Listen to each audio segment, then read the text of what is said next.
Hi, my name is Logan Collins, and this is my informative speech for my public speaking class. Today I will be talking about House Bill 481, and the actual name for it is the Living Infant Fairness and Equality Act. But before I get into that, I'd like to talk about the legislative system in Georgia. Our legislative system is made up of two houses in Georgia, the first house being the House of Representatives. And in this house, this is where the origin or creation of bills come to pass, and then they will be sent to the Senate. The Senate is the other house in our bicameral system of Georgia, and this is in the Senate they have the power of appointing governors in the state of Georgia. To begin with the bill, the purpose of the bill is to prevent late-term abortion as well as decrease infant mortality rate. This bill was introduced by Representative Ed Seltzer on February 25th, 2019. The bill was then passed through the House of Representatives on March 7th, 2019. It was then passed through the Senate on March 18th, 2019. The bill is then sent to the governor of Georgia, who is Brian Kemp, who signed the bill on May 7th, 2019, and this bill will go into effect on January 1st, 2020. Now, a little bit about the bill. The purpose of the bill is to protect the fundamental rights of all human beings. This would include those who are in the womb as well. So the Senate or the Georgia Assembly decided to give this term to those who are in the womb and have a heartbeat, detectable heartbeat. So this discernible heartbeat would once a discernible heartbeat is detected by a doctor, the abortion cannot take place. So instead of the abortion, the latest term of having an abortion is 20 weeks. It is now reduced to 6 weeks. 6 weeks is when the heartbeat is discernible.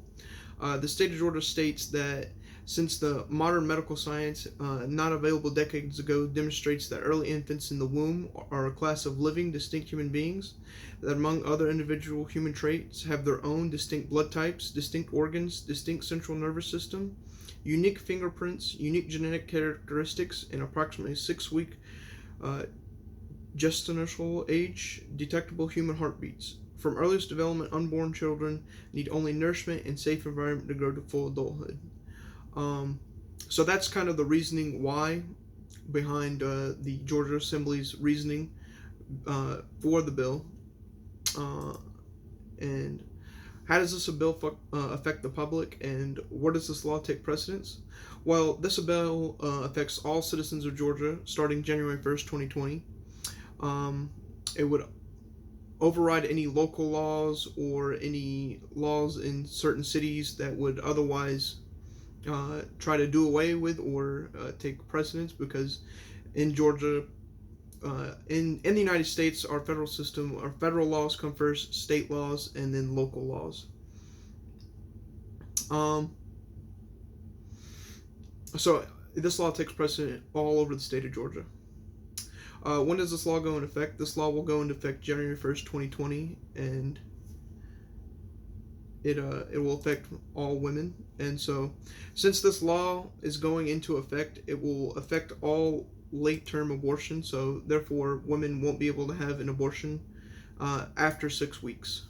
The United States Supreme Court also states in Pruneyard versus Robbins that a state may provide a more expansive level of protection of fundamental rights than the minimum required in the United States Constitution, and that previous United States Supreme Court precedent ruled, in the absence of more expansive state protections, that it does not ex proprior vigor limit a state's authority to exercise its police power over its citizens and the right to adopt in its own constitution individual liberties more expansive than those referred to the federal constitution. This basically saying that the states have the right to enforce more strict rules than stated in the federal constitution or federal laws. So this would mean that the state of Georgia has the right to enforce these laws, these stricter abortion laws, than any other state. In closing today, I'd just like to remind everyone that the purpose of this bill is to decrease infant mortality rate and decrease late-term abortion, and that the states have the right to pass more expansive laws that protect the fundamental rights of human beings and citizens across the United States. Thank you for your time and have a wonderful day.